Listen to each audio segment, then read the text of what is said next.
Chilling tales for dark nights.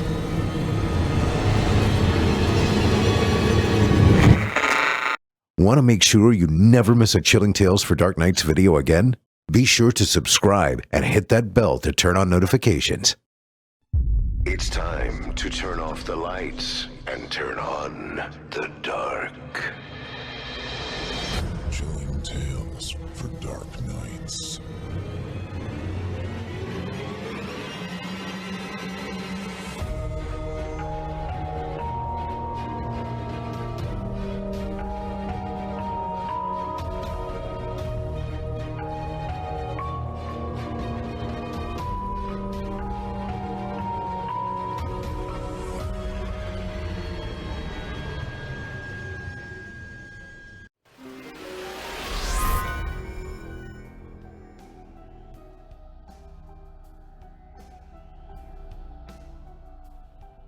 This episode of Chilling Tales for Dark Nights is brought to you by Policy Genius. They say only two things in life are certain: death and taxes. With taxes, we all wait until the last minute. That's understandable. But the death part, well, you don't really get to file for an extension on that one. Life insurance is a must if you've got people depending on you, and our friends at Policy Genius can help you compare personalized quotes from top companies and find the lowest price possible. Policy Genius has a team of experts that works for you, not the insurance companies. So whether you're just starting to shop for a policy or have questions about your current one, they are your independent advocates offering unbiased advice. You could save 50% or more on life insurance by comparing quotes with Policy Genius. Head to policygenius.com/chilling to get your free life insurance quotes and see how much you could save.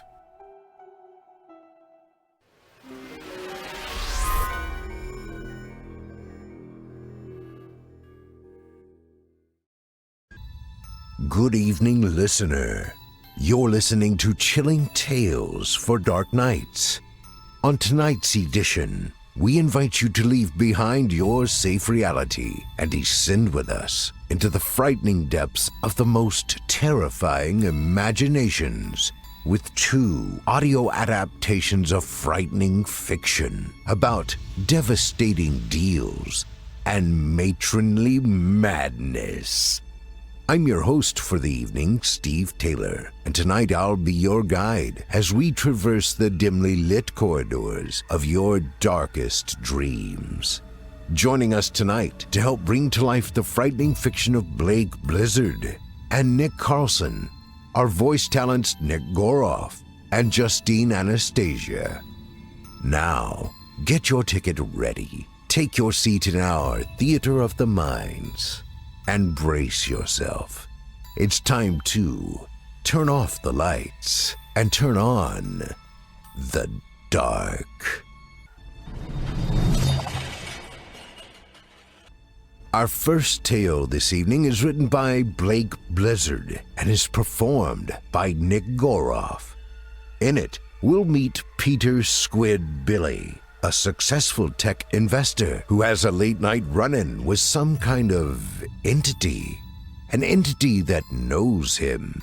It knows what he's missing.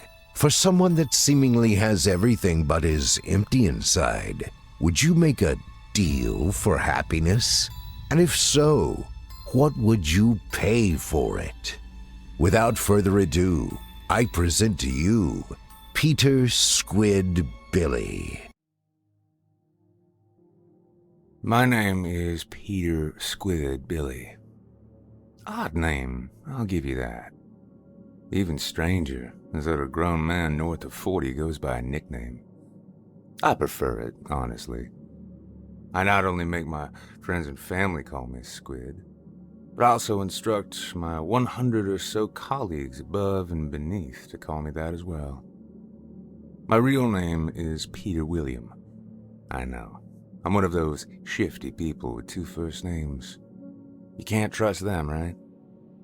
Also, if you have paid attention to the first sentence of this paragraph, you are furrowing your eyebrows, maybe even lifting one, and scratching behind your left ear in inquiry.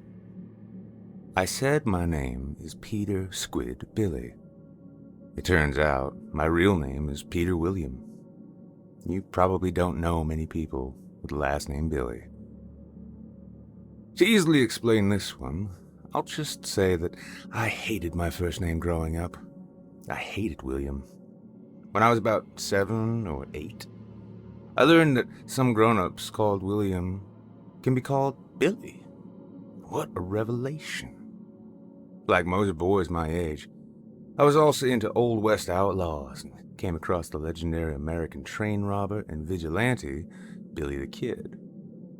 What a combo at such an impressionable age. I started signing my name Peter Billy. I introduced myself as such to my new class every school year, despite what was on the official roster. The name stuck to this day. Oh yes, the Squid part. A unique name for a unique child. The short story is that when I was in 3rd or 4th grade, I was playing with a black pen. I must have been trying to disassemble it like a Tommy gun or something, and the ink exploded all over my newly acquired Michigan Wolverine jersey I got for Christmas. It was a short-time college football phenom, Tim Biakabutka. He wore number 21. Doesn't sound like something too out of the ordinary for a child to wear, but it was their away jersey, if I remember correctly. Which means it was white. The black ink plastered the front of my chest like a Jackson Pollock painting. "Hey, you a squid or something?" one of my classmates yelled. That was all it took. I was mortified at the time, of course. I knew I had to embrace it to keep the hurt down. I've been known as Squid ever since. I couldn't imagine not being Squid now. I love it. I hardly answer when someone calls me Pete, or Billy, or Mr. William. I'm Squid. Fast forward to the present day. I spend most of my days and nights in my corner office on the 10th floor of the Peterson Group building. 10 floors of controlling people's financial future. We're not a well-known company, like the shopping site or the search engine we all depend on. We do, however, know how to make money for our clients. I can't go further than that just because it's too hard to explain. I will say that recently we got ahead of the pack in the crypto world. An idea that a few of us agreed on could be major. Could we have been more correct? Oh, and we also bought one of the first NFTs around, boosting that scam into the stratosphere. Did I say scam? I meant investment. I'm the CTO of this company, the Chief Tech Officer. Basically, I'm the second in command. It's just a fancy term for social media manager. The boy in the ink-stained Wolverine jersey was always ahead of the crowd when the internet surfaced. Not only did I get it, but I also dove straight in. I learned to code. I made my own websites.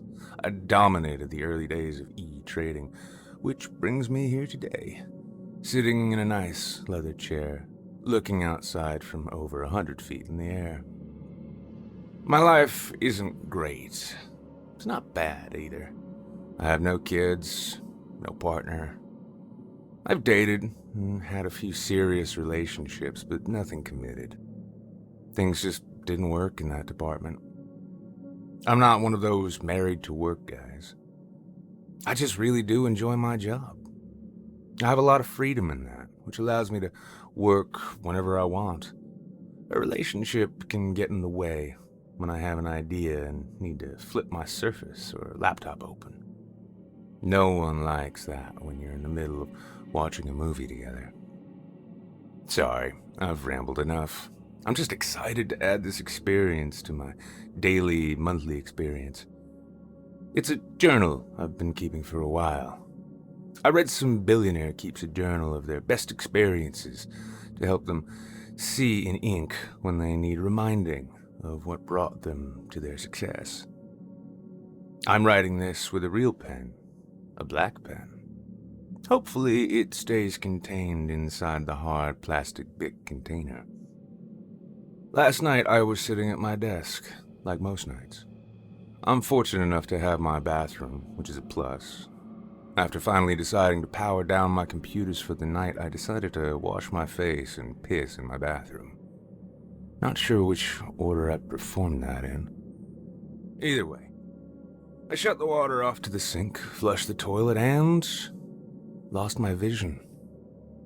I was sitting in complete darkness. I could not see my hand in front of my face. I was not physically blind, thank the Lord. The power had gone out.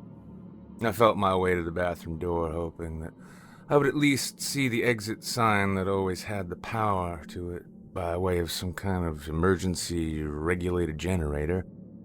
Nothing. The building has lost power before, but never for more than a few seconds. We are situated in a part of the U.S. that doesn't have threatening weather or temps that would affect our electricity. As I was standing as still as a statue, feeling like a real shithead, I saw something black dripping from one of the air ducts. Yes, I know. It was pitch black. I don't understand if the area I was looking at was illuminated, or the lights had come on without me realizing it, or what. I truly believe what I saw was blacker than the darkness I was covered in. Being scared does not begin to convey how terrified I was. As I was transfixed on the multiple strands of black goo coming from the vent above me, I heard a voice. More like a cough. A clearing of the throat, maybe. Nervously, I worked up the fortitude to say something. Announce my presence. "Hello?" I said with a weak little voice. A ghostly moan responded. A dark and deep voice that bored inside my head.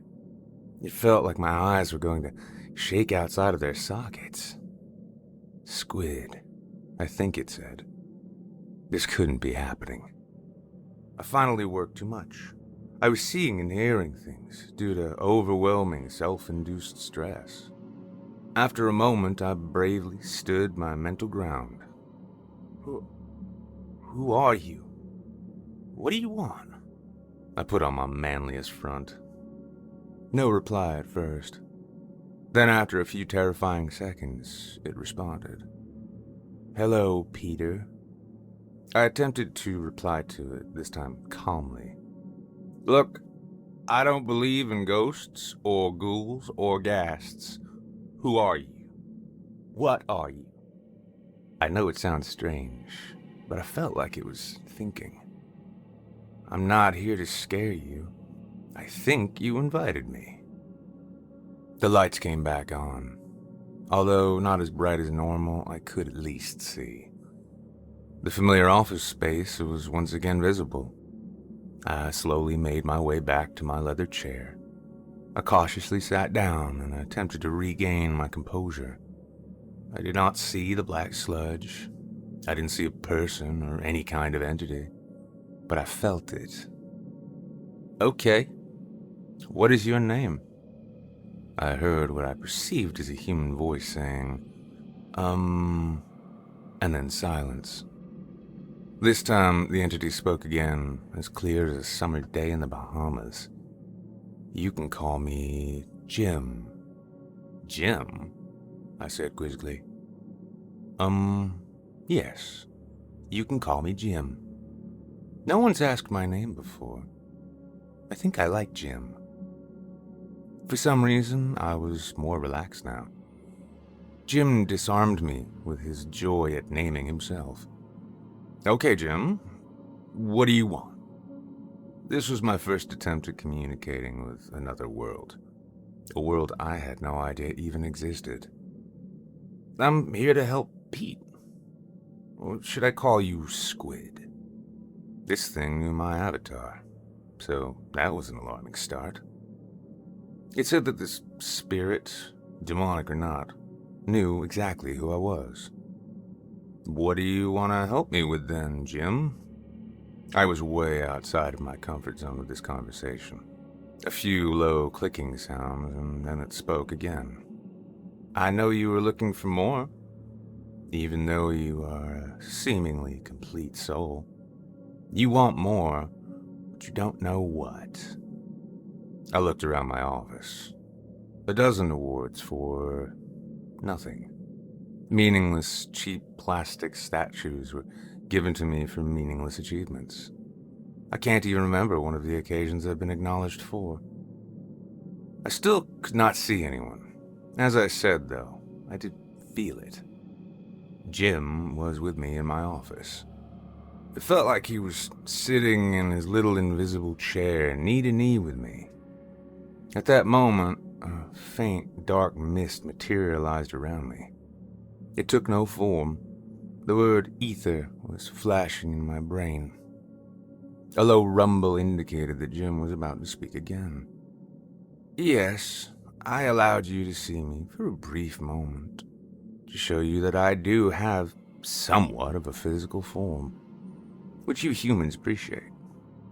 What's the phrase? Seeing is believing? I sat quietly. Right, on to business. I don't come to your realm often. Do you agree you are missing something, Squid? Of course, we all are, I said, feeling an immediate rush of sadness. You sit here surrounded by achievement. You're financially set forever. Yet, your dreams are all dead and buried. Do you know what happened to you? I felt something that has not happened to me in the better part of a decade. My lower lip started to move involuntarily. Vapors felt like they would escape from the corner of my eyes. Okay. No need for that, Squid. I'll get to the end. Agree to let me in, and I guarantee you will find what you've been missing. I straightened up, loosened my tie, and leaned into where I imagined Jim would be. I'm in.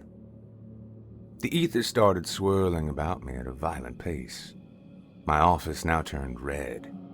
Say you agree, Jim said with much more bass in his voice this time. I stood now, kicking my chair to the ground in the process. I bet I looked silly. Jim had truly whipped his energy into a small tornado. It almost threw me face down on the floor.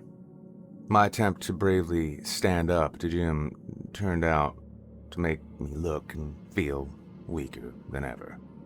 Say it, Squid. I agree. I was dropped on the floor of my office.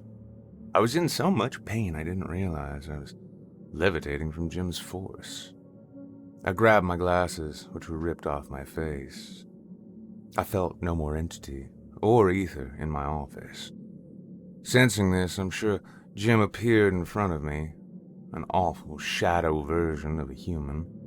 2 small, white eyes were glowing where the head should be. He floated within 6 inches of my face. 3 tendrils crept underneath my nose. Good. When I opened my eyes, I was in my bed. My bed, snug as a bug in a rug. It wasn't until after I brushed my teeth and opened the newspaper that I remembered what happened last night. Yes, I still read print. I laughed to myself. I think I need a vacation. I had some kind of mental break due to work stress. Hey, Jim, are you watching me right now, you sicko? No response, as I anticipated. I think I'll take a walk to the corner store to get a little snack and a coffee. After I grabbed a grande mocha frap, I toured the candy aisle. I never make my way here. I've been on that keto kick for a while now. Today felt like a good day for a break. Reese's Cups. My childhood favorite. Take it. I spun around to see who the hell just spoke to me. The ghost. Still dealing with that adrenaline dump from last night. Oh no, Squid. I'm here, and I'm very real. No, I muttered. Yep. I'll be with you for a time, old Petey boy. Take the candy. Take the candy and walk out the door. What, not pay? It's like $1.50. I'm not going to steal a Reese's, man. If you could feel a little demon in your mind smile, well, that would be a weird thing to feel. I did, though.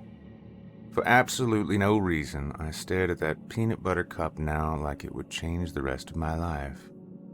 I reached for it, hesitated, and started again. Now I'm walking out of the store with an unpaid package of candy in my sweatshirt pocket. I've never stolen a thing in my life.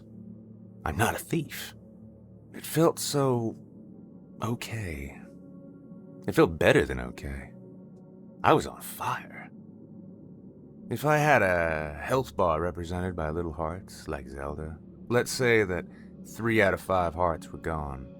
I know there's probably more in the game. I haven't played since I was like 6, so don't blow me up, okay? Follow me on the analogy. I have 5 hearts. 2 are gone. When I stole that candy, 1 entire heart filled back up. Do you get me? I am sitting at home now, staring at my looted prize. I just kind of smile. I don't know what I'm feeling, but I know that something has changed. Yes, child. You wanted to change, right? Oh shit, him again. That was just step 1, Squid. I think you're going to enjoy this new life of yours, full of purpose, full of excitement. Do as I say, and I will not disappoint you. By the time Jim ended his mini monologue, I had finished scarfing both peanut butter cups. It had been about 6 weeks since I became an adult kleptomaniac. I mean that sarcastically, of course. I have had no other urge to steal dollar candy, nor have I had Jim in my head pushing me to do so. Jim hasn't been here at all. I've come to accept it. I think it's for the best. Standing in the subway, waiting for the 115 to Uptown, I feel a familiar power brush by me. I know what it is immediately. Hello, Jim, I say through gritted teeth. Oh, come on, old boy. Don't be like that. This is customary. I give you an idea of what I do, then let you go back to your reality. Rolling my eyes out of my head, I stood up to face my abandoned spirit friend. So, what will it be then, Jim? Maybe you want me to steal a newspaper or something? I could feel Jim's energy change. You see that guy over there? When he said that, I felt a subtle breeze move across my face, like a hand attempting to move my head in a certain direction. As I moved my gaze, I saw a person. It was just him and me down there. This time of day isn't that busy, but there are usually more than 2 people. Yeah, that's him. Hey, you want to push him onto the train tracks? What? Fuck you, man. Not a chance. I'm not a murderer. The man looked at me. I forget that I'm arguing with thin air with everyone else.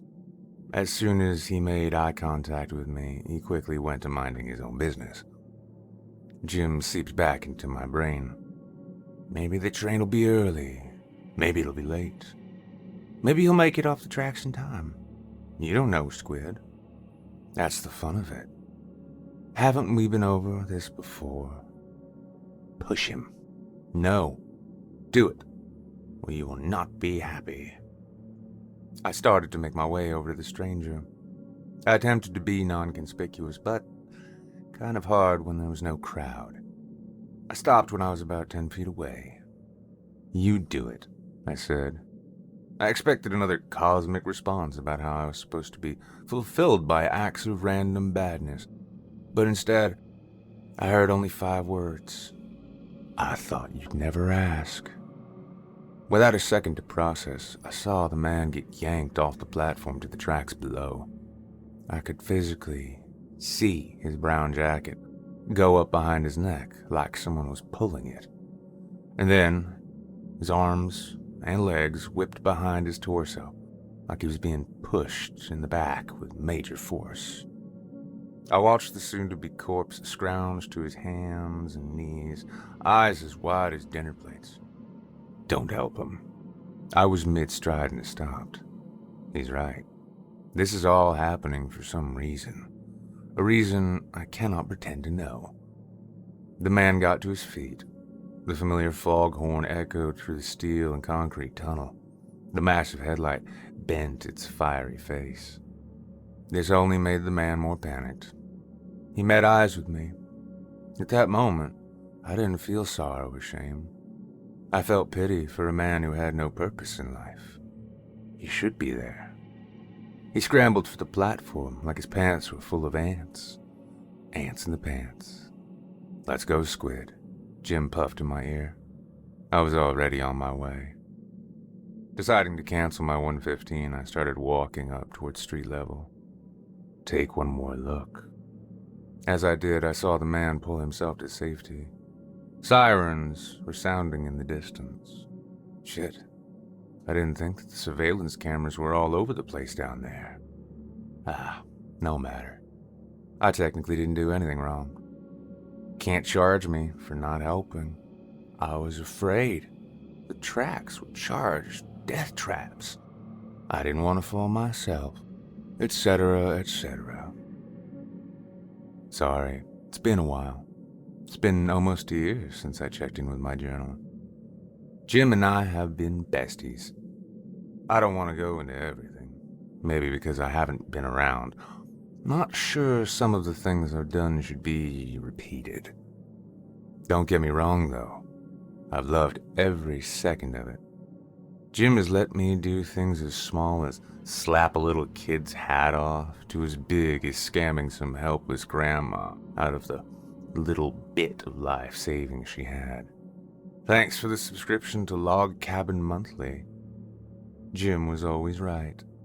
I had a great life up to the point he met me, but I was missing something. Something I could not put my finger on. I think I'll enjoy a drink of my own creation.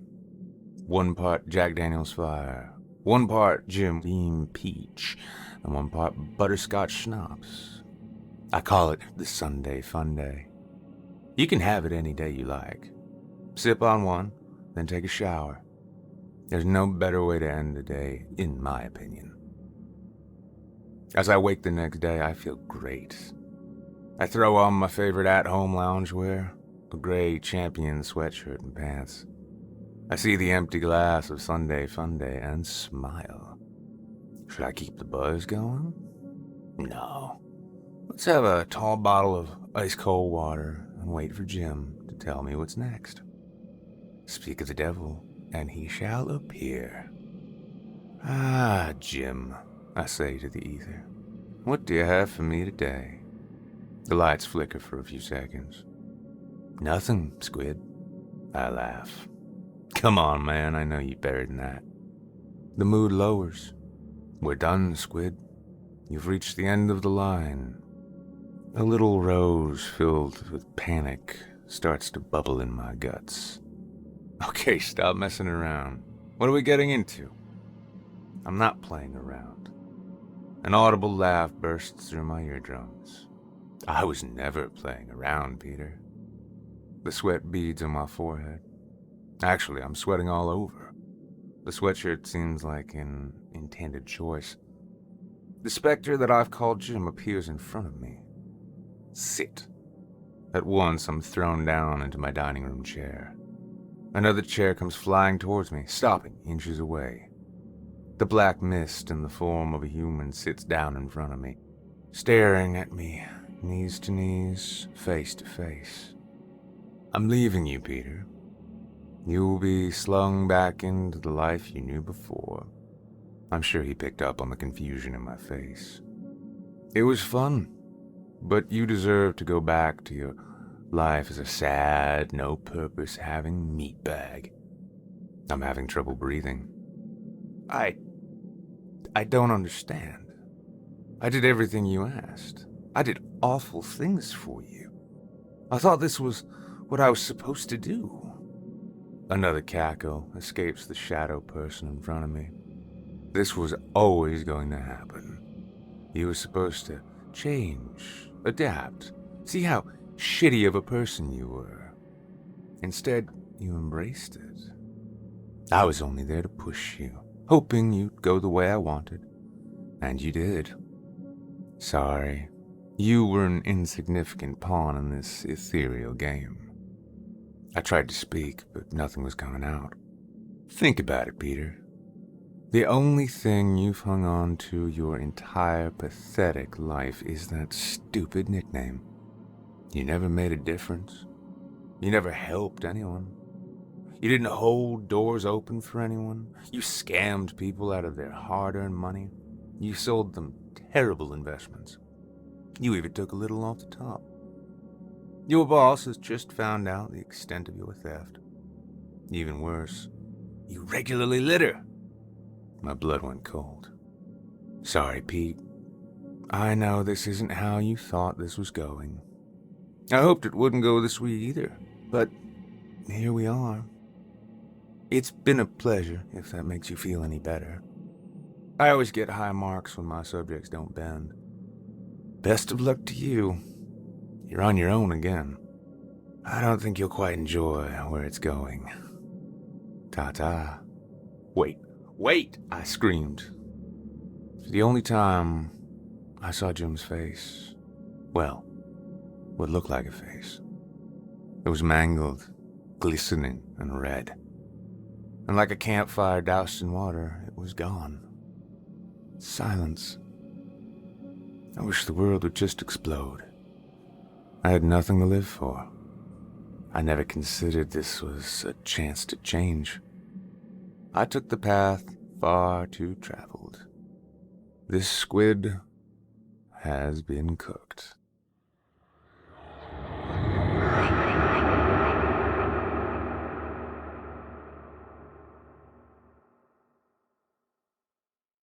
I hope you enjoyed Peter Squid Billy, as written by Blake Blizzard and voiced by Nick Goroff.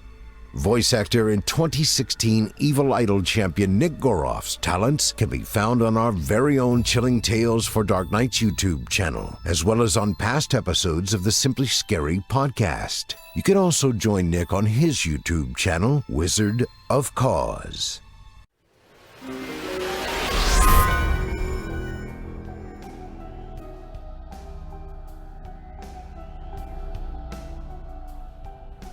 Friends, no one likes to talk about death, which is why we have all sorts of funny euphemisms for it. It's unpleasant to think about cashing in our chips while we're playing poker with the boys, or pushing up daisies while we're out tending the garden, or shuffling off the mortal coil while we're doing the shuffle dance at a friend's wedding. But alas, the reminders are everywhere, aren't they?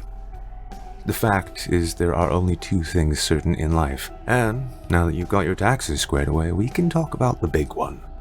See, it's only a matter of time before Bob's your uncle, and the way things look, he could be showing up any minute.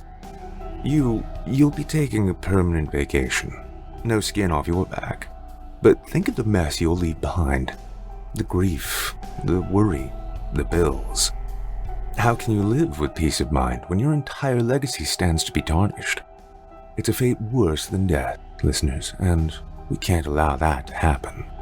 That's why you need life insurance. And for the best, easiest, and cheapest way to get it, you'll want to check out our friends at Policy Genius.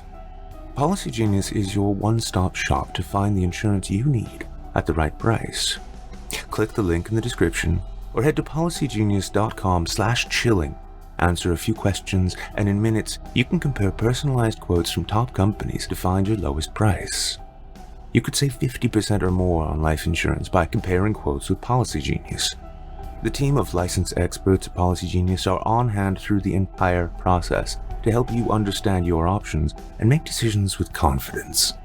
They work for you, not the insurance companies.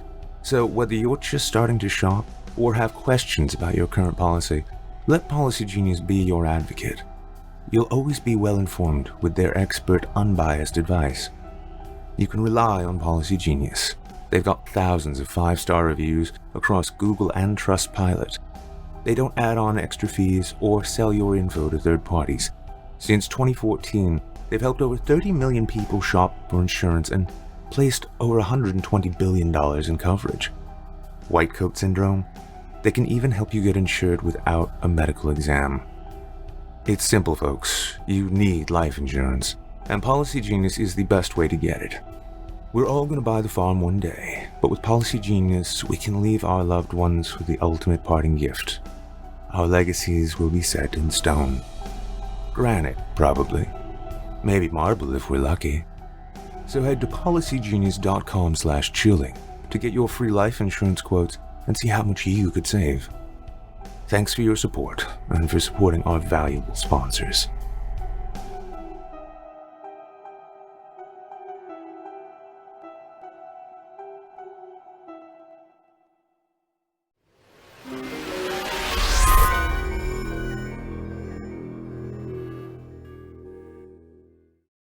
Our second tale of the evening is written by Nick Carlson and performed by Justine Anastasia. In it, we'll meet a mother and daughter out on a cold winter's night searching for owls. It's been a fruitless search for years, but maybe this time will be different. Maybe this time will be deadly. Now, without further ado, I present to you Those Wise Eyes. Look out for their eyes, Mom. That's the first thing you'll see. Standing in the middle of a forest in the dead of a winter's night was usually not my preferred method to wind the day down. With the canopy of branches overhead, the only light came from our headlamps, illuminating the twisted, woody layer above in little white discs. Our vaporous breath rose up and phased through the beams like ascending spirits. With it being too cold for insects and most other animals, the forest was quiet and still. It had not even been perturbed by the signature cry of what we had hiked out to try and find. "What color are their eyes?" Mom asked. "I don't know. They'll glow in our lights. You'll see them then." Mom spun in a slow circle, her headlamp scouring the branches. I resumed my search. All I saw were shadows and dull, fibrous hues of gray. I had no idea where Mom's fascination with owls came from. We always heard them back at home, barred owls we eventually learned, but as for seeing one? It didn't happen in my childhood years, and it certainly isn't happening now that I have my own place in the city. As for Mom, her early bedtime habits didn't help her chances, and now, pushing 85 years old, her odds are literally slipping away. "This is a wild place," Mom said for the third time that night. "They're here. They're just too smart for us." I grunted in response. Perhaps she had a point. Back at home, maybe the streetlights and occasional passing car kept the owls out of sight, confined to the woods on the fringes of our subdivision. But we weren't at home now. These woods were a part of Mount Kinnear in West Virginia, barely 100 feet from the rental cabin we were vacationing at. It was only night 2, but Mom had wanted to embark into the woods each time the sun went down to try and see an owl. I had only joined her out of necessity. She never wanted to admit it, but a slip and fall at her age would be disastrous. Or, God forbid, she got turned around and wandered aimlessly into the darkness. I shuddered against the cold. Spring hadn't quite sprung yet. We had initially planned to head out to the cabin in April, but circumstances had compelled us to reschedule for a little earlier. As a distraction, I presume. I made to readjust my headlamp. My fingers were solid and numb, the bridge of my nose stinging. We had to go in. If I was freezing, Mom was 2 steps away from an ice cube. "Come on, we're heading in," I goaded. Mom shook her head. "Where are you, owls?" "We can try again tomorrow night," I urged, gently grabbing her shoulder. "Come on in, please. It's getting cold fast." Mom resisted me for a brief moment, but finally she turned and walked with me, forearm in my grasp, out of the forest and onto the cabin's back porch. The temperature change was like stepping into a basin of bath water.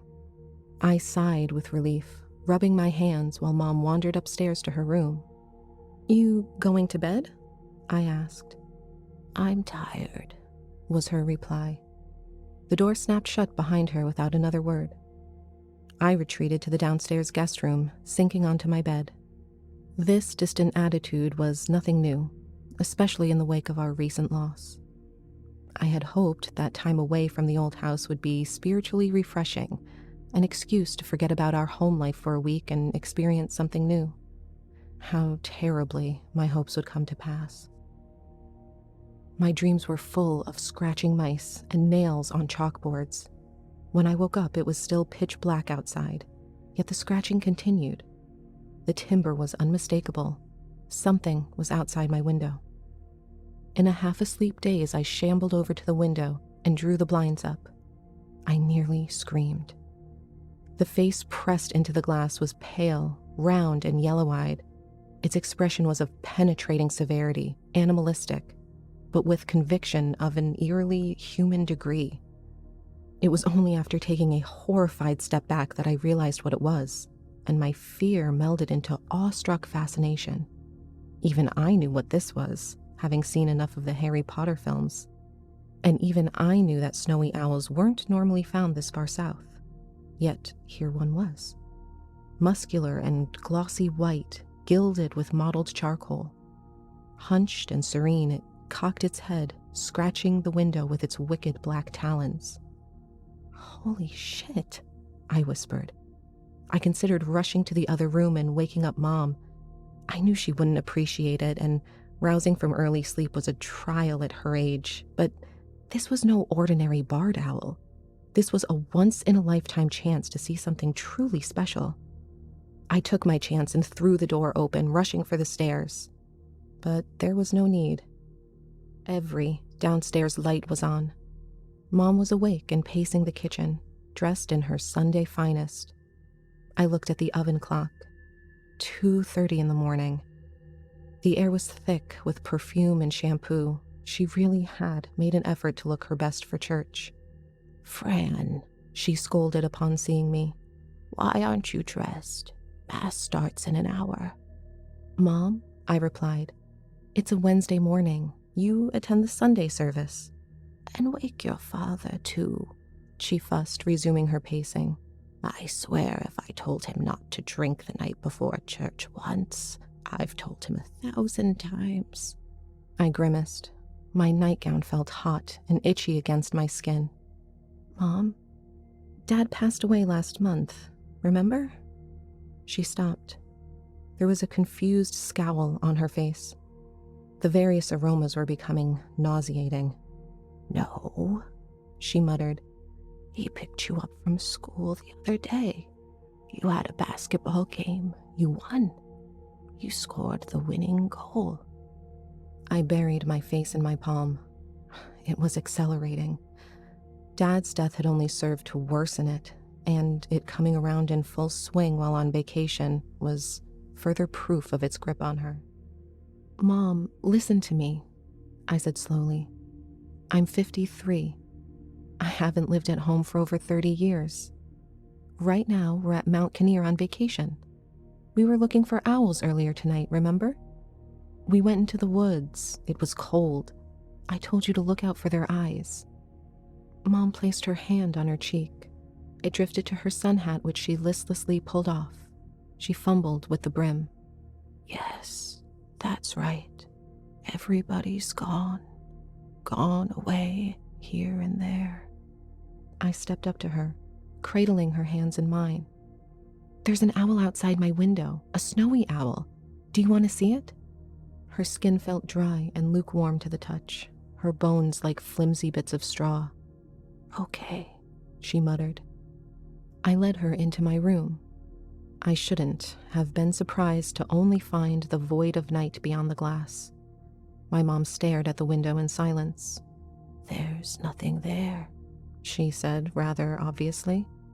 "There was," I insisted. "It's gone now. Maybe it'll come back later if we keep a lookout." "I'm tired," said Mom. She pulled her hand from my grasp and meandered back upstairs. I listened to her muffled footsteps, the subdued creak of bed springs. I could tell she hadn't even bothered to take her church clothes off. I slipped back into bed myself. It shocked me how quickly the vagrant owl had fled my mind, how it had been ousted by reality. I closed my eyes, heart heavy with regret. A whole army of snowy owls meant nothing next to Mom's dementia. I'd seen and heard enough in my years to recognize that the end wasn't just approaching, it was in its final sprint. I tossed and turned that night, the rickety bed frame like talons tapping on glass. Mom was an early bird, so it was no surprise to wake up to the smell of burnt toast and the sounds of her labored chewing. It had snowed briefly sometime earlier that morning. All of the outside had been given a light powdered sugar dusting. I emerged from the guest bedroom, rubbing the sleep from my eyes. "Good morning, Mom." I blinked, realizing she was still in her church clothes, marred with wrinkles and creases. You want to think about changing out of those clothes?" Mom swallowed her mouthful of crust, then looked down. Oh, goodness me. Did I really go to sleep in my Sunday finest? I shrugged and offered a sad smile. "Yeah, I think you did." "Was there a dinner party last night that got a bit too crazy?" she joked. "Something like that," I sighed. "I whipped up some toast for you. I know you like it on the darker side." She motioned towards a paper towel on the other side of the table. Something that looked like a flattened charcoal briquette sat on top of it. "Appreciate it, Mom," I said, deciding to just settle with coffee. "With all the fresh snow, it'll be easier to see the owls," Mom suggested. "They'll stand out against all this white." "That's true," I said. "Unless it were a snowy owl, I guess. I saw one last night, remember?" Mom set her toast down, thinking. "When we were out in the woods, why didn't you tell me?" "Never mind," I said, putting on the coffee pot. "No toast for you, then?" Mom asked. "Is it overdone? I'm sorry. I don't quite have my touch like I used to." "Don't worry about it, Mom," I said, gripping the countertop. I waited there in silence, expecting an answer, but only the brittle crunch of toast followed. I took my steaming mug outside, distracting myself with the newly christened woods. The snow continued to fall, no signs of abating. Despite the coffee, I found myself nodding off, thanks to the rhythmic pattering of snowflakes on the metal roof. Any other day, I'd have deemed myself content, cozy even. The night before, however, kept me rooted in wakeful wariness. Mom joined me a few minutes later, sitting down with her own cup of coffee. Thankfully, she had gotten into more comfortable clothes. "Isn't it beautiful?" she said. "Back in Wisconsin, your father and I loved when the first snow of the season came. Weren't any trees where we were, just flat, rolling hills for miles. I couldn't believe all that white. He used to say it was like a blank canvas. The slate's been wiped clean, he'd tell me. What kind of painting will you make?" Mom chuckled and glanced at me. "Then you came along. You were the painting that changed everything. We moved down south. Things weren't as wide open, and the snow never seemed to stick as well." She sighed, taking a doleful sip of coffee. I didn't know what to say. Mom's lucid moments, rare as they were these days, weren't always welcome. "But all the snow in the world couldn't make up for you," she continued. "Seeing you with all this snow just tells me how much things have changed, and that there's a lot more to come." I smiled and made some casual remark in response. Mom knew she was old and did not fear death as far as I could tell. How much of it was awareness versus senility, however, was unclear. That day wouldn't be pretty. That much was clear. To my complete lack of surprise, Mom wanted to head out and look for owls again. The snow had stopped by mid-afternoon, and the overcast skies had brought upon darkness even earlier than typical for the season. Yet the snow seemed to glow, nearly negating the need for headlamps. Donning our boots, we crunched out into the frosted woods, eyes peeled for rounded shadows or fluttering wings. The rich contrast of dark wood on light snow was dazzling and disorienting, like a most beautiful hall of mirrors. It was even colder than the night before, but it was a pillowy, crystalline coldness, like the snow it harbored. We arrived roughly around the same spot as last time, peering up and looking out for eyes. The silence was broken by random clumps of snow falling to the ground. It was strangely reassuring, like some benevolent force was reminding us that it wasn't all lonely and dead out there in the woods. I turned, aiming my light just above Mom's head, and I saw it. 2 glowing yellow eyes set against a white rounded face nestled in a high branch. "Mom, look! There it is!" I whispered. In my excitement, my light dipped, and the snowy owl took off, its luminous wings stretching out nearly to my height. It soared over us, landing on the tree behind me. "Turn around," I goaded. "Quick!" Mom had barely processed what had happened. She was still staring at the spot my headlamp had been shining upon first. She pivoted awkwardly on the spot, looking at where I was pointing. It had taken flight again. Now it was to my immediate right. "Where?" Mom croaked. "I don't see." "This way," I said. I readjusted my beam to fix on the owl, now barely 10 feet up the next tree. It only took a split second for my heart to sink into liquid panic.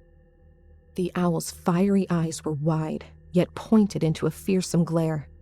Its feathers flared like the hairs on a cat. Its wings torqued, its head dipped. With a metallic screech, it flung itself from the branch and pounced. It was the uncanny glint of its brandishing talons that finally forced me to act. I grabbed Mom's coat and yanked her towards me. She stumbled with a cry into my arms, and the force carried me to the snowy ground. The owl brushed past, its wings like a feather duster made of fiberglass slashing at my face. "Oh my God, what's going on?" Mom cried, struggling in my grasp. "Hold on, I gotta get you out of here," I urged, throwing my arm over her scalp. "Follow me and keep your head down." We staggered through the trees, but just ahead the owl circled among the trunks like a ghostly jet, then launched its talons forward again with a scream, its wings forming a veritable wall in our path. Those black claws sank through my coat sleeve like butter and pierced my skin. The pain was blinding, like fish hooks scrubbing inside my flesh. Crying out, I swiped at it with my free arm, striking its flank. It hissed before taking off again, those startlingly huge wings stupefying me. It coasted upwards and vanished among the branches, leaving behind a flurry of feathers. "Come on, let's go," I blurted. A breathless moment later, we had left the tree line, the safety of the house barely 30 feet off. As I herded Mom towards the back porch, I stole a look back. The night sky was a deep, starless gray, but the snowy owl was a blizzardy demon rising above the treetops, wings fully spread like a crusading angel. Even in the low light, I saw those amber eyes staring into me. Then it flapped its wings and dissipated into the clouds with an echoing screech. "Go, go, go," I muttered, my throat seizing up, helping her up the threshold and through the back door. A cold breeze smacked at the outside walls, rattling the entire cabin before I finally slammed the door shut. "Holy shit," I gasped, locking the door. "Mom, are you okay?" She had collapsed into a chair, a hand over her heart, murmuring something under her breath. "Talk to me," I pleaded, grabbing her hands. "Please, talk to me." "Get off," she snapped, wringing her wrists from my grip. I jumped backwards as if I'd been slapped. We gaped at each other in silence, heaving with sharp, labored breath. A tear finally broke through with me. Mom blinked. Oh, my dear. What's the matter?" She rose to her feet and hobbled towards me, wrapping me in a hug. "It's okay, Fran. It's okay." "I'm fine, Mom," I said, my voice muffled against her neck. When she finally released me, I pulled off my jacket and examined my forearm. It was smeared red with blood, and before my eyes, 5 puncture wounds oozed pea-sized crimson blobs. "Oh my goodness," Mom said, her hand on her heart again. "Let me help you, sweetheart." She rummaged through her purse sitting on the counter and removed a scattered handful of Band-Aids. I let her go about her fussing. Her lashing out was still fresh in my mind. Anything to make her act motherly again, like I was still her daughter. "There," she finally said, applying what must have been the 20th Band-Aid over my wounds. They were already darkening with blood. "How does that feel?" The owl's talons still stung like mad, but I didn't let it show in my face. "Better. Thanks, Mom." I hugged her again. That goddamn owl was crazy. "Don't you use the Lord's name in vain," Mom scolded. "Sorry, that owl was crazy. I don't know what had gotten into it." "An owl did this?" Mom gasped. "Yes, out in the woods. That's why we ran," I prompted. "I didn't even see it happen," she whispered, shaking her head. "Dear me, what a night." "It's been a rough night for both of us," I sighed. "Do you want me to build a fire?" "I'm tired," said Mom. She then turned and headed upstairs without another word. I listened for her door to close, then ripped off the Band-Aids and ran my forearm under the faucet, rinsing my wounds with soap and water. I gritted my teeth against the searing needles. Of all the insanity that transpired tonight, there was only one useful takeaway. We weren't going to go out looking for owls anymore.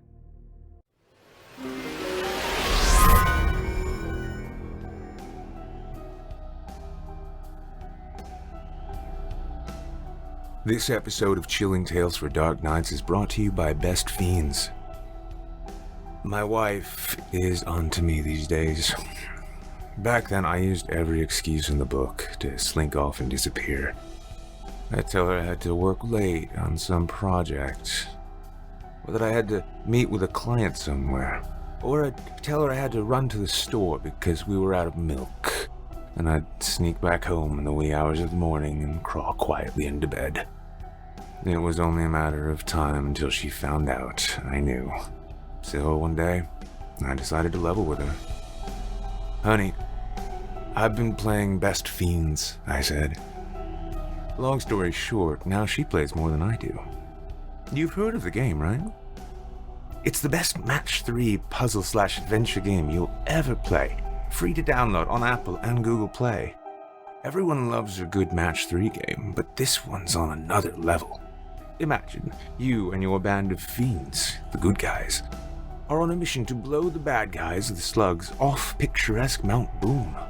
By matching 3 or more identical objects on your game board, your fiends unleash hell. String enough together and they unleash Slugmageddon. Your merry band of fiends begin the game as babies, but as you collect the spoils of war, you can power them up and evolve them into new forms. You'll meet dozens of new fiends along the way and choose your favorite lineup for battle. Each level gets a little more challenging, and the victories get sweeter and sweeter. What I love about Best Fiends is it's like a mashup of a puzzle game and an old-school RPG. It's fun to unlock brand new fiends and watch them mature and transform. You'll be grinding for levels just to watch them grow.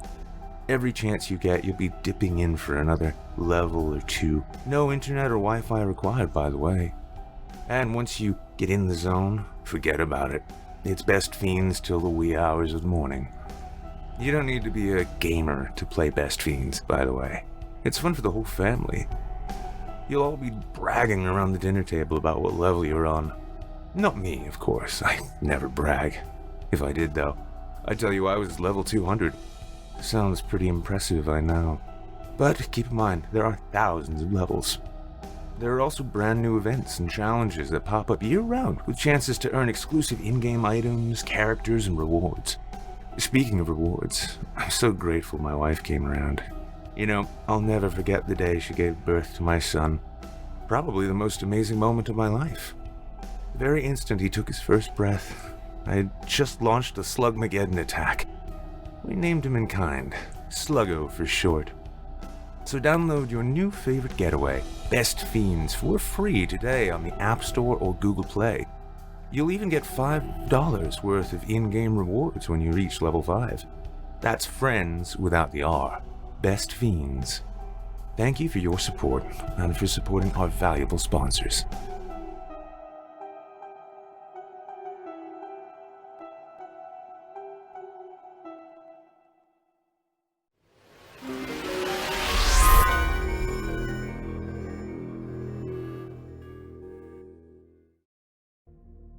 I awoke to the sound of my mother dying. At least that's what I thought, as I woke up as suddenly as if I'd been drenched in ice water. Help! Oh my God, help me! I flew upstairs and into her bedroom. Mom was coiled in her bedsheets, writhing like a beached fish, thrashing her head against the pillow. Please, help me! It's back! It's back! Oh God, no! I ran over to her side and shook her. Mom, it's a nightmare, wake up! Her bouts of night terrors were nothing new either, but forcing her out of them was always a heart-wrenching ordeal. It's Fran, Mom, there's nothing here.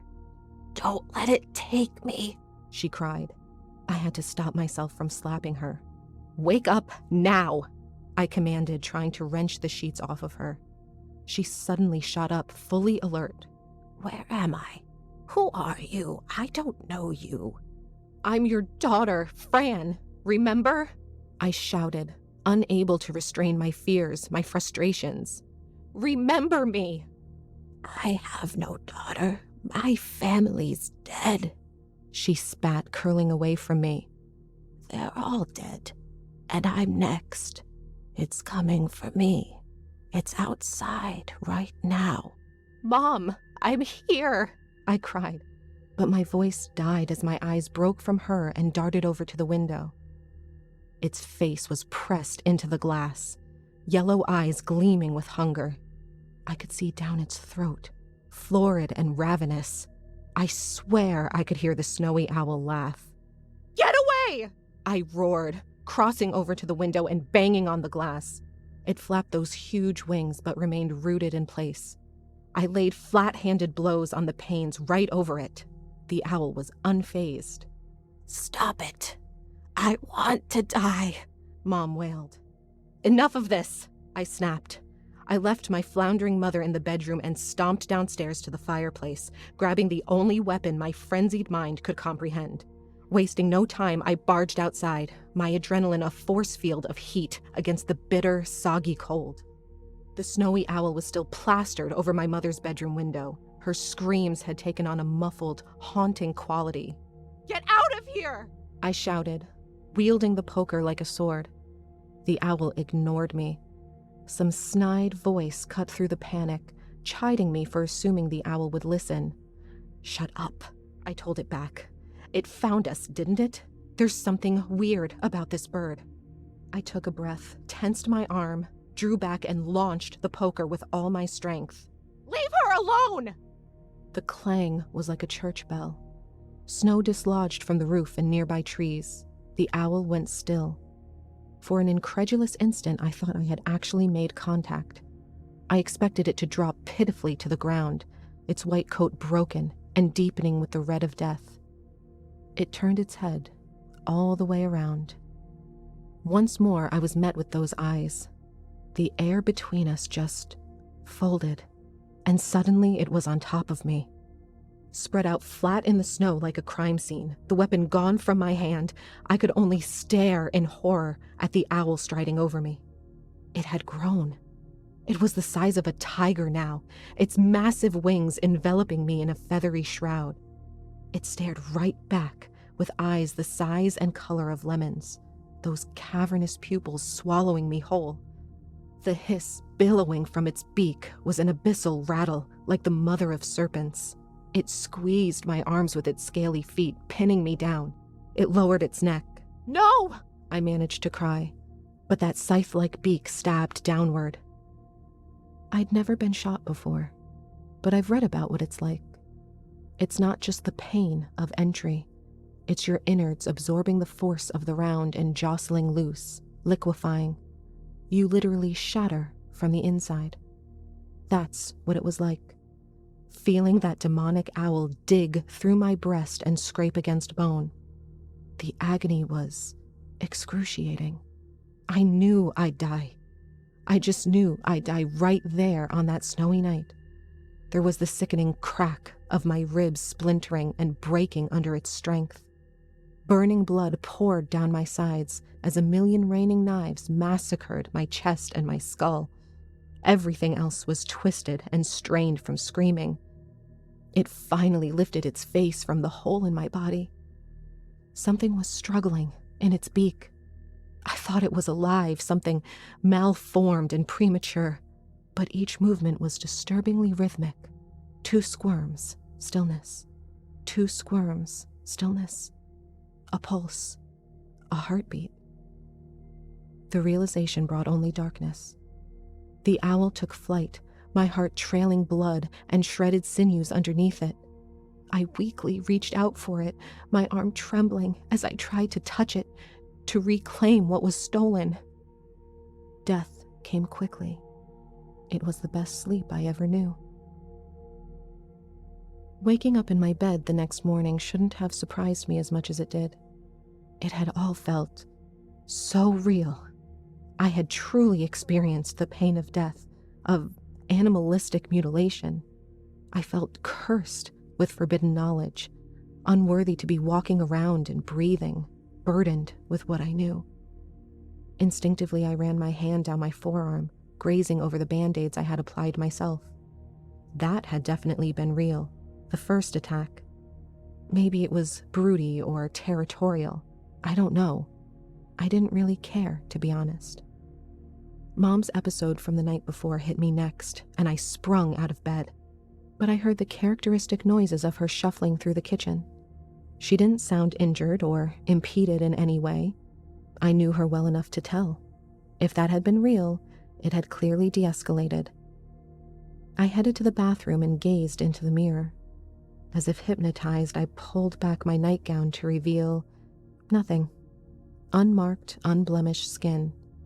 Well, maybe that wasn't entirely accurate, as age and time spared no one. But no indication that some beastly owl had ripped through my chest and bitten out my heart. Satisfied, I took to removing the band-aids. They unstuck rather painlessly, and I turned on the faucet to dab away any fresh blood. No blood. Not even any scabbing. I could see straight down the wounds inside my arm. I brushed my fingertips across the wounds. No pain. Scowling, I pressed a nail into the soft flesh. It elicited no sensation, no fresh stream of blood. I jabbed the skin on my other forearm. I felt nothing. I laid my palms on my face. I was cold, ice cold. Finally struck with a horrible thought, I pressed my finger to my neck. I waited, counting. "My God," I whispered. "No." Readjusting my gown, I rushed into the kitchen where Mom was picking at her burnt toast. "Mom, quick, can you feel my heartbeat?" It took her a while to set her breakfast down and look up. "What?" "I don't feel my pulse," I said. "I feel nothing." Mom cocked her head as she stared at me. "And you are?" I sighed. "Fran, I'm Fran, your daughter." Mom looked away. "I don't have a daughter." I took a deep breath. "My name is Fran Wilcox. I was born to you, Marie Bernard Wilcox, on January 3rd, 1969. My father, your husband, was Dave Wilcox, who passed away January 14th of this year." Mom pushed away her toast. She then looked back at me. "No, you're just another ghost."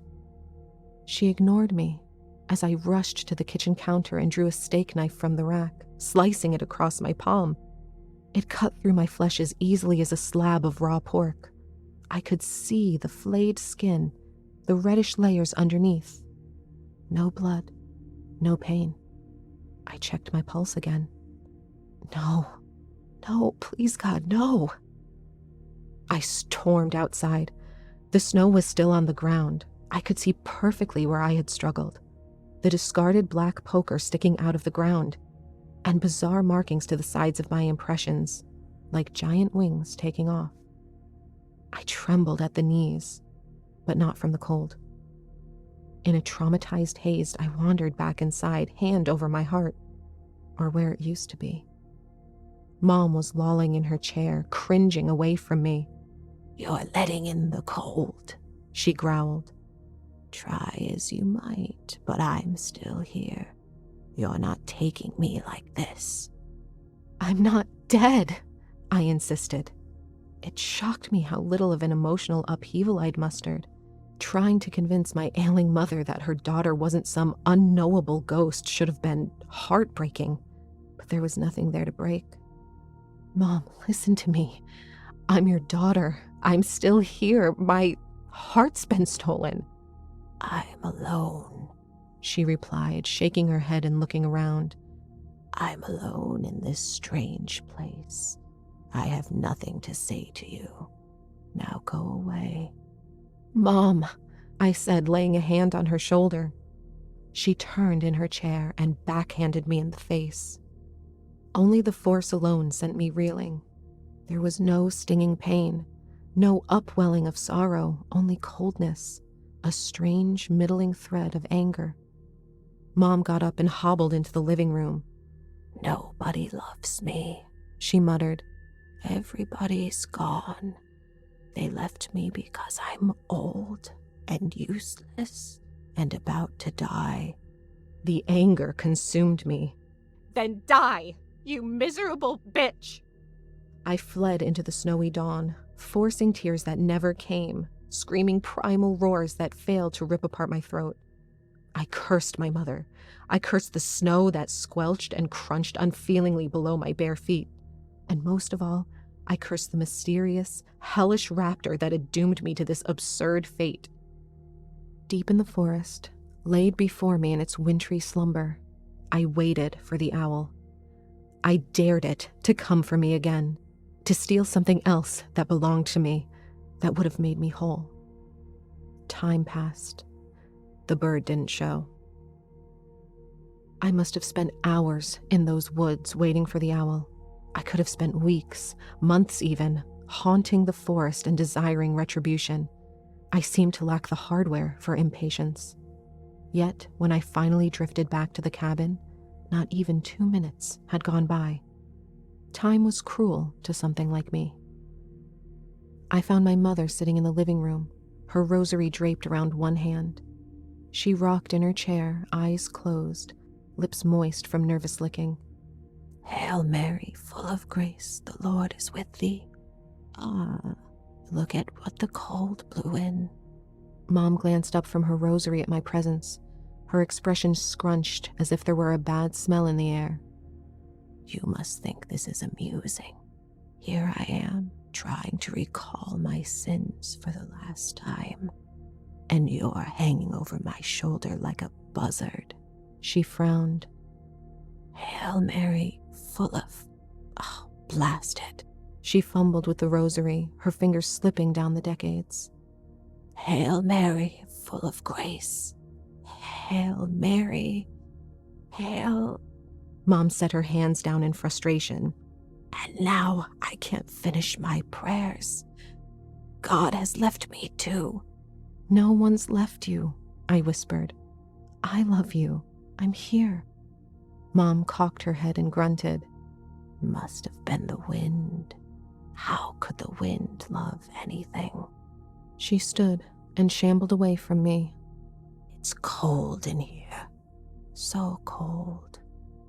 I watched her stumble about. I elicited no pity for her. Her own bitterness was infectious, filling the heartless hole in my body. Was this the owl's plan?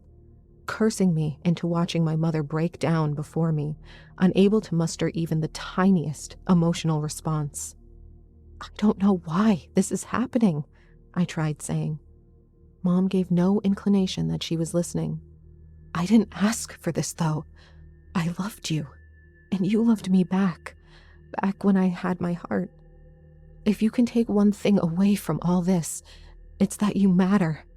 You matter a whole lot to a whole lot of people. People who are here and who aren't here. You can't live so long without mattering to people, Mom. Listen to me. I'm calling you Mom. That matters. Please. Please understand. Mom lowered herself into another chair. The rosary dangled from her finger, quivering like a leaf. So cold, she muttered. You sound so cold. Miserable. I don't believe you. Whatever you are, you've died twice, and I refuse to be like you. My palms itched, thinking about grabbing and shaking her until the dusty filling spilled out of her hateful pores. I turned away, eyes closed, racking my mind for a response. So, I finally said, what can I do to make you believe me? Mom shook her head. Leave me alone. No, I said. I won't leave you like this. Mom pursed her lips. She went very still. The rosary dangled by a single bead from her fingertip. Hunting down the owl was out of the question. Getting through to my mother was impossible, especially with my current predicament. It was true. I had no love to offer. I was an empty vessel spewing empty words. But I had time. All the time and patience in the world to play out this newly assigned role. A shade, a haunting presence opposite of her, to whom time had become meaningless as well. I sat across from Mom, gazing deeply. I watched the shadows creep across the room as the hours ticked by, as the light became golden and finally faded away as night infected the cabin. Her lightly colored clothes rendered her an opaque ghost in the gloom. And through all that time, I stewed in deathly thought. Looking at my mother, all I sensed was static. Rapidly moving parts, the vague suggestion of images. She had been forgetting things for a few years now, but now it seemed she couldn't remember how to live, how to be. She was just drifting through the motions, a tumbleweed through a barren plain. Looking at my mother, staring her in the face for hours, I saw the ravages of her condition. She had completely forgotten about her family, her home, her place in the world. All the bonds she once held, splintered and dissipated into sawdust. At some point in the night, even the rosary slipped from her fingers and coiled in a knotted heap on the floor. I regarded it. Barely a few seconds earlier, it had been a source of comfort for her. It had once belonged to her mother, a medium between woman and God. Now discarded plastic and metal splayed across the carpet. It's worse than death, I realized. Living some fuzzy, vegetative half-life, reduced to mere smidgens of your reptilian brain, held together by your failing carnal husk. All the memories forged, all the love made and lost, collapsing columns of ash long behind you. Is this what I'd been overlooking? I wondered. She was suffering, or on the cusp of it. In my cursed state, forced to look at her, it was easy for me to see just how readily dementia could muddy one's spirit. Given a few more years, I realized, I wouldn't even need to have my heart stolen for her to see me this way. Maybe this isn't a curse, I thought. Whatever you are, you've died twice. Her voice in my mind hissed. Where had I heard those words before? It hit me, an old maxim. They say you die twice, once when you stop breathing, and once when your name is uttered for the last time. That's what it was. Her family, the world, it wasn't just dead to my mother at this point. It was twice dead. I turned to look out the window. Snow was falling again.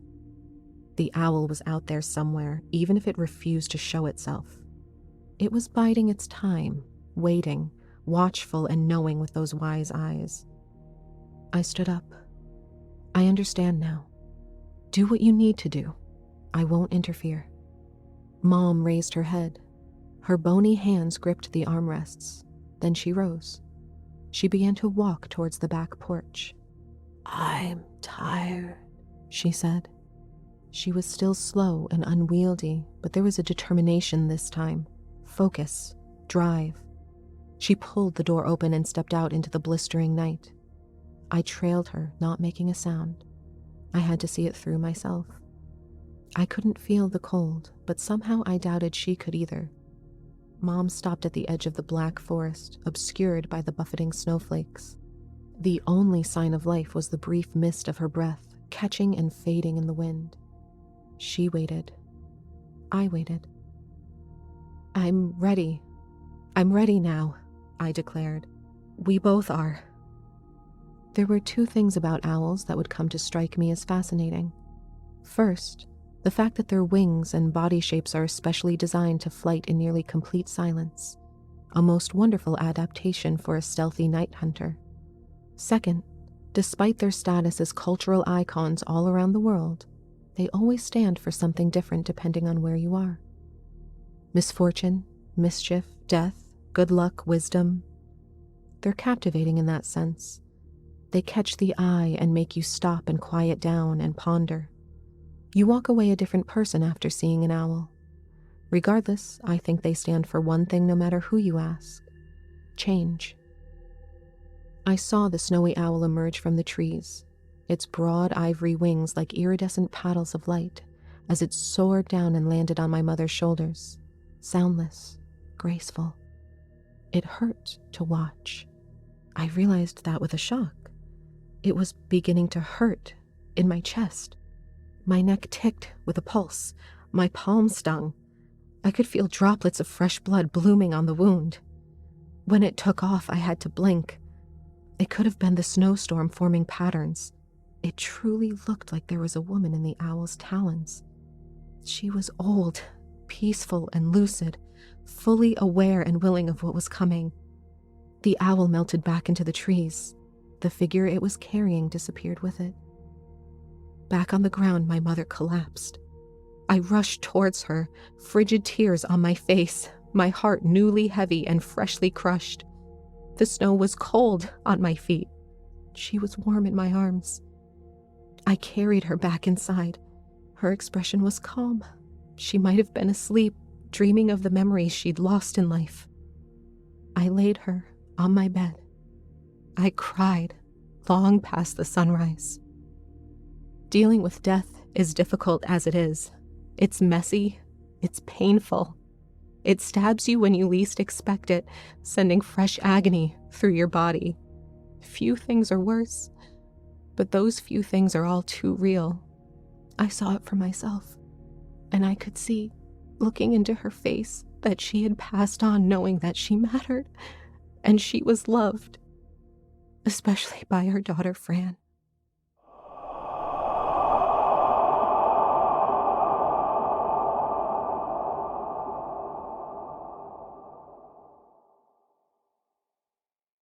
I hope you enjoyed Those Wise Eyes, as written by Nick Carlson and performed by Justine Anastasia. Nick Carlson's work and author profile can be found by visiting www.creepypastastories.com under the name Carlson. That's Carlson. There you can find his website, Amazon page, Facebook, Twitter, and Reddit, all of which feature his amazing talents. And as a reminder, Justine Anastasia's work is available right here on our official YouTube channel. She also has written for the program, as well as being one of the judges for the 2019 Evil Idol voice acting competition. Now, our weekly Descent into the Depths has just about come to a close. But before we go, I'd like to take a moment to thank you for joining us for tonight, and remind you to take a moment to stop by our iTunes page and leave Chilling Tales for Dark Nights a 5-star review and a kind word. And follow us on Facebook, Twitter, and Instagram if you haven't already. And of course, subscribe to us on YouTube, where you can find an archive of our work going back to 2012. And consider signing up as a patron at our website, chillingtalesfordarknights.com, to show your support and get all of our content ad-free. I'm your host, Steve Taylor, and it's been a pleasure.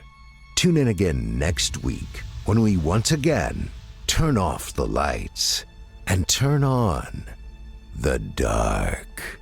Sweet dreams, listener. Sweet dreams.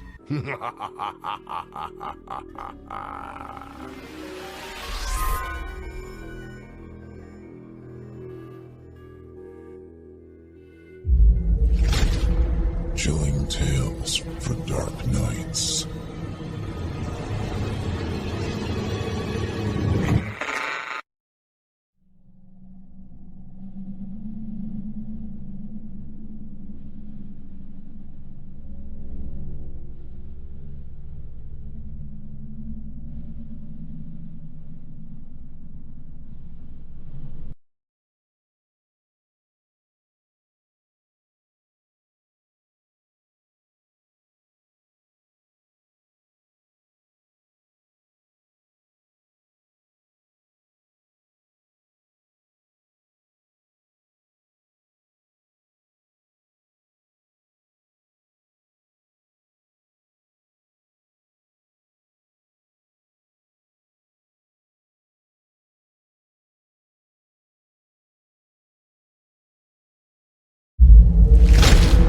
Chilling tales for dark nights.